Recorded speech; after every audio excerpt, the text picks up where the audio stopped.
Quer mais conteúdos excelentes como esse sobre cinema, séries e diversos assuntos relacionados à sétima arte? Então passa lá no Clube da Poltrona, que é o site onde eu participo. Tem diversas editorias incríveis lá para você acessar e muito conteúdo excepcional para você que gosta de se aprofundar no mundo do cinema. Ah, e só uma dica, hein? Vai ter texto lá desses 2 filmes que eu analisei aqui no canal. Tá interessado? Dá uma passada lá em clubedapoltrona.com.br. Clube da Poltrona, do hype ao clássico.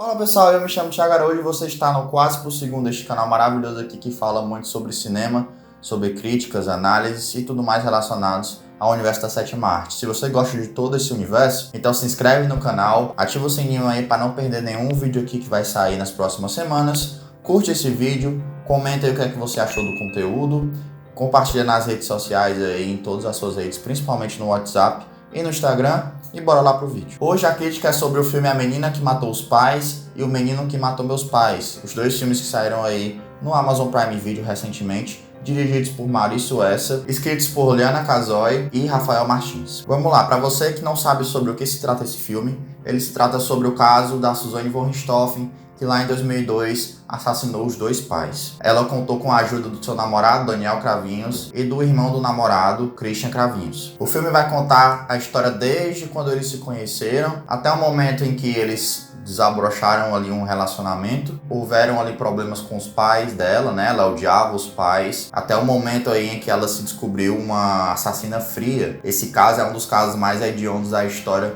do nosso país. Tanto é que ficou tão conhecido, foi algo tão midiático, tem várias entrevistas, vários livros, vários programas de TV relacionados a esse caso. E pelo fato da Liana Casoy, que é uma criminóloga aí respeitada, é uma autora de livros de serial killers brasileiros e tudo mais, por ela estar envolvida nesse roteiro, eu acho que o filme ele é muito verídico, né? Ele tem muitas questões ali que realmente parecem serem tiradas da realidade. Não necessariamente o filme vai te revelar a verdade, ele vai apenas cobrir o que foi testemunhado lá no julgamento de 2006, se eu não me engano, né? Que foi 4 anos depois do assassinato em 2002. Ele vai te mostrar apenas os pontos de vista da Suzanne e do Daniel Cravinhos, de acordo com as suas perspectivas sobre o caso. A proposta de ter 2 filmes, em questões midiáticas principalmente, ela é muito interessante, né? Você fica se perguntando, cara, um filme que vai complementar o outro, como é que isso vai funcionar? Eu acho que esses filmes não são bons complementos um do outro. Primeiro porque tem pequenas coisinhas que servem como ligação das 2 histórias. Elas basicamente se conectam do ponto de vista do contexto, né? Do julgamento,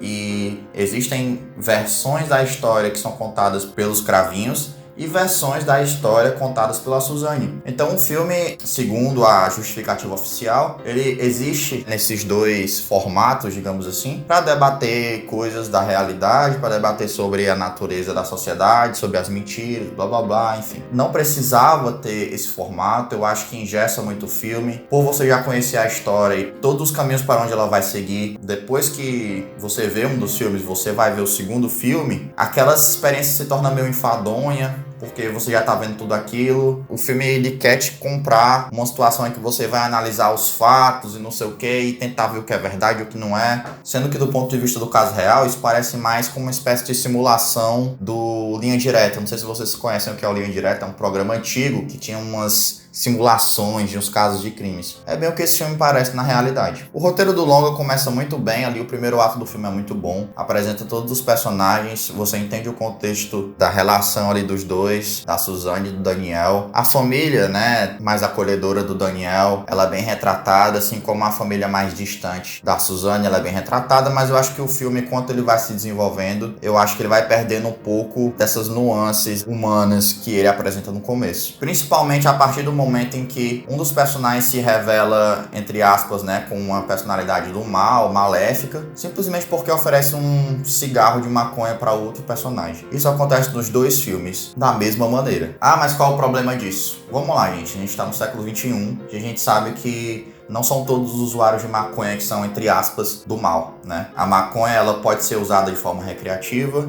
ela pode ser usada, inclusive, de forma medicinal. Existem diversos países, diversas cidades do mundo inteiro que tem uma legalização da maconha, que as pessoas podem usar de boa. Então eu acho que esse debate, ele acaba se tornando uma questão muito conservadora. E o filme ele não trata isso como crítica, muito pelo contrário. ele trata isso como uma normalidade ali. Da mesma forma acontece com o sexo, eu acho que ele é mal colocado dentro do filme, ele é colocado como um aspecto de entorpecente, né, a personagem que vai entorpecer o outro e tudo mais, e tem uma parada negativa, né, o sexo selvagem vai tornar o cara totalmente submisso a ela e tudo mais. Eu acho que isso é uma bobagem da porra, assim, eu acho que o sexo não tem esse poder todo sobre alguém, e o filme eu acho que ele faz de maneira artificial, porque na realidade, no caso da Suzane, ela utiliza o sexo muito para se livrar de certas questões, até mesmo da morte, né, dentro da prisão, por exemplo. Ela se aproxima das pessoas, ela tem esse lado todo sexual dela para convencer as pessoas e para fazer ela sobreviver, né, a diversas questões. O filme ele não consegue trazer esse lado da sedução sexual, digamos assim, para um ponto em que a gente realmente acredite que essa personagem ela manipula outra pessoa por causa disso. E eu acho que o filme ele não consegue simplesmente desenvolver esse aspecto de maneira satisfatória. E todos esses dois lados, né, esses dois aspectos que hoje são muito discutidos na sociedade, eles são implementados pelo filme de formas tão prosaicas, conservadoras, eu começo a achar que o filme ele não consegue debater de verdade ali quais são esses elementos da sociedade que ele tinha ali em mente, né? É uma visão extremamente conservadora, visão muito tradicional, e eu acho que isso não ajuda o filme a seguir em frente de forma alguma, ele não ajuda a compreender o que é a sociedade hoje. Isso sem falar, é claro, das simbologias que são muito básicas. Em um dos filmes, por exemplo, o Daniel Cravinhos está conversando com o pai dele, e aí o pai dele fala: meu filho, você vai querer realmente, né, nesse relacionamento com essa menina aí, ficar igual esse passarinho aqui, nessa gaiola, preso, não sei o que. É óbvio que o filme aí tá fazendo uma brincadeira com o fato de que ele vai ser manipulado pela menina pra depois ir preso, né? Então esse tipo de simbologia, que é usada outras vezes também pelo diretor, em determinados momentos quando os dois personagens são capturados por entre grades e tudo mais, eu acho que é bem óbvio, não contribui muito pra mise-en-scène, pra construção do filme, e sinceramente não é algo muito sofisticado, pra falar a verdade. Já falando aqui sobre a direção, eu acho que o diretor Maurício Wester ele não consegue ser muito competente em construir uma mise-en-scène que faça a gente ficar tenso durante o filme, que faça a gente imergir no filme. Eu acho que é tudo muito básico, desde a construção dos diálogos com apenas planos e contraplanos ali, como, por exemplo, no uso de muitas imagens abertas o tempo todo. A impressão que dá é que o filme só filmou um take para cada cena, muito embora eu acredite que não tenha sido isso que tenha acontecido, mas a impressão que dá é que é tudo básico demais, tudo simples demais ali, é tudo straightforward demais. Parece que ele tá contando uma história de uma forma assim meio rasa, meio linha reta e não com muitas nuances. Não tem muito trabalho de dramaturgia ali, do ponto de vista de direção. A gente não percebe da mesma forma que outros diretores, inclusive brasileiros, como por exemplo o Marco Dutra, que é o diretor do Silêncio do Céu, o Fernando Coimbra, que é o diretor do Lobo Atrás da Porta. A gente não percebe o mesmo requinte técnico, a gente não percebe a mesma habilidade do Maurício Wester em tornar essa história realmente algo assustador, algo pungente, algo realmente impactante. Não que tudo num filme seja necessariamente ruim do ponto de vista de direção. Eu acho, inclusive, que o Maurício Wester tem algumas boas ideias, mas elas são muito poucas e muito espaçadas. Vou dar um exemplo para vocês. Em um determinado momento, depois de usar várias vezes aí o plano geral, né, o plano aberto, mostrando muitas pessoas no plano, o Maurício Wester, ele faz uma composição bem interessante. Existe um plano geral, um plano aberto, que tem a família do Daniel Cravinhos, que é uma família mais acolhedora. Ela é mais simpática, ela parece ser mais família, né? Entre aspas, mais sentimental. E ela está do lado do plano, né? Ela tá bem aqui no quadro, digamos assim, do lado direito. Bem no final do quadro, junto com a Suzane e com o Daniel. E do outro lado, do lado esquerdo, no extremo esquerdo do plano, a gente pode encontrar os pais da Suzane. E o que é que isso diz pra gente? Isso diz que tanto eles estão distantes do ponto de vista mesmo de características, como eles são muito mais frios, como eles são muito mais questionadores, como eles são muito mais carrascos com a filha, como isso também fala do distanciamento emocional que eles têm com os protagonistas, com o Daniel, que é um personagem que é tido aqui nos dois filmes como odiado por eles, tanto pela Suzane também. Ela tem muitos problemas familiares com os pais e isso distancia esses dois núcleos familiares, o que também é muito bem reforçado pela direção de arte, porque o apartamento ele tem muitos tons pretos e cinzas e também tem alguns objetos de cena que são muito vermelhos, o que já vai te indicar que existe algo de sombrio naquele local e que acontecem várias violências ali. Outros momentos muito bons do ponto de vista de direção, é quando o Maurício West ele consegue expressar a perdição desses personagens. Tem um momento em que a Suzanne ela tá lá se envolvendo com drogas e tudo mais, tá em festas, enlouquecendo. E eu acho que o diretor ele faz muito bem em trazer para a trilha musical umas trilhas de rock alternativo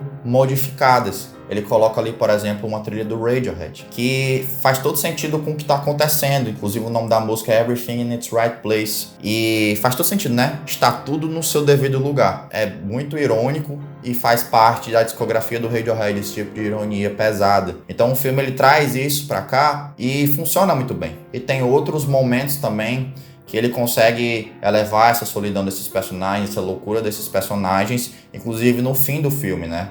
Quando ele coloca uma trilha do Joy Division. Então faz todo sentido, eu acho que funciona bem e eu acho que é bem comandado também. Mas tirando momentos esparsos como esse, eu acredito que não exista muita personalidade, não exista muita profundidade, principalmente no personagem da Suzanne, que é uma personagem muito complexa, é uma personagem que é interessantíssima de ser estudada por vários prismas, pelo prisma psicológico, pelo prisma mesmo das suas características, de como ela age de maneira fria. Eu acho que o filme ele não consegue equilibrar esse lado humano da Suzanne, esse lado mais psicopata, entre aspas, dela. Ele precisaria aprofundar um pouco mais, ir um pouco mais fundo. Não só em termos de roteiro, como em termos de direção. Ele conseguiu encontrar esse meio termo entre relato puro e simples e entre estudo de personagem. Eu acho que falta muito isso aqui. Já a fotografia do filme, eu acho que ela é muito boa, ela funciona. Eu vi muita gente nas minhas redes sociais, nos meus círculos sociais, falando que gostou muito da montagem, da direção de fotografia. Eu acho que a direção de fotografia, ela é muito bem feita. Eu acho que ela, inclusive, lembra, pela qualidade, muitos filmes mais caros, né? Porém, a qualidade da fotografia não condiz com a qualidade da direção. Fazendo aqui um exemplo para você, é como se eu comprasse um Porsche e não soubesse dirigir. Então, de que adianta eu comprar um Porsche se eu não sei dirigir o carro? Eu não tô dizendo que o Maurício West é péssimo, tá, gente? Tô dizendo que ele é descartável totalmente. Tô dizendo que aqui ele não fez um bom trabalho em desenvolver toda essa história de maneira interessante.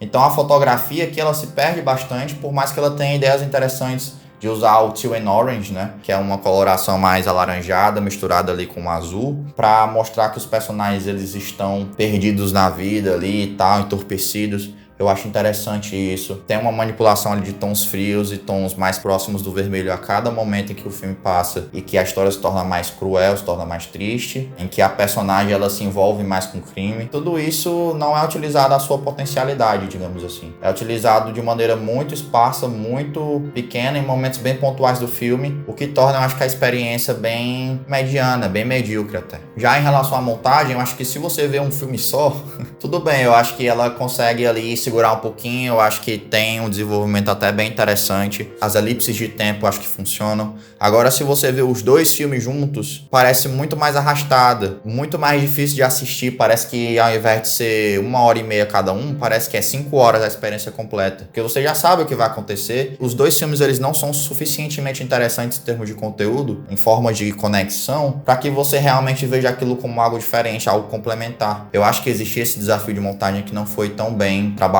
E para finalizar a análise do filme, a gente falou aqui sobre diversos aspectos técnicos. Eu acho que vale a pena falar sobre a atuação. Eu acho que a Carla Dias está muito bem no papel. Ela estudou muito a Suzanne von Richthofen. Se você for ver alguns vídeos e tal, a maneira como ela se comportava, eu acho que a Carla Dias ela conseguiu um bom equilíbrio. É uma personagem complicada, é uma personagem difícil, é uma personagem que é manipuladora. Ela parece ser, digamos assim, do bem, entre aspas, quando ela tá conversando com você. Mas a gente sabe, né, por tudo que aconteceu e por outras informações que a gente tem, que a gente já viu em literatura e tudo mais, que ela é uma personagem muito fria, que é uma personagem que não se importa tanto com as pessoas, que ela só pensa no ganho pessoal dela. Então eu acho que a Carla Dias, ela consegue transparecer tudo isso de uma maneira até que bem competente, com exceção de algumas cenas que eu acho que ela exagera um pouco, que eu acho que ela passa um pouco do ponto, principalmente na parte em que a gente tá vendo ela como uma menina meio chiquititas.